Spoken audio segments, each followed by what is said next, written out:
আমরা প্রতিবাদ করতে গেলে ফ্যাসিবাদের দোসর হয়ে যাই, যে আমরা দালালি করি।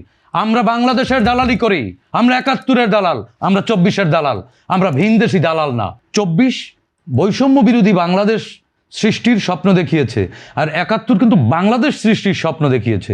দুটিকে মুখোমুখি প্যারালাল কোনোভাবেই সমানুপাতিক করা যাবে না। ২৪ সমহিমায় দাঁড়িয়ে থাকবে, আর ৭১ বাংলাদেশ বা বাংলাদেশের মানচিত্র বলতে গেলে ৭১-কে অবশ্যই স্যালিউট করতে হবে।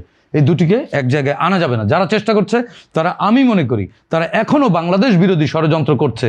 কারণ এই বিজয়ের মাসে আমরা বাংলাদেশ জিন্দাবাদ, পাকিস্তান জিন্দাবাদ স্লোগান এই মাতৃভূমিতে প্রিয় রক্তাক্ত বাংলাদেশে শুনতে হয়েছে। আমরা মব আতঙ্কে প্রতিবাদও করতে পারি না। আমরা প্রতিবাদ করতে গেলে ফ্যাসিবাদের দোসর হয়ে যাই। আমি নিজে কারাবরণ করেছি, আমাকেও ফ্যাসিবাদের দোসর ট্যাগ দেওয়া হয়। ববি ভাইও অবশ্যই এরকম ট্যাগের মুখে পড়েন যে আমরা দালালি করি। আমরা বাংলাদেশের দালালি করি, আমরা ৭১-এর দালাল, আমরা ২৪-এর দালাল, আমরা ভিনদেশি দালাল না। এটি তাদের উদ্দেশ্যে আপনার অনুষ্ঠানের মাধ্যমে বলতে চাই।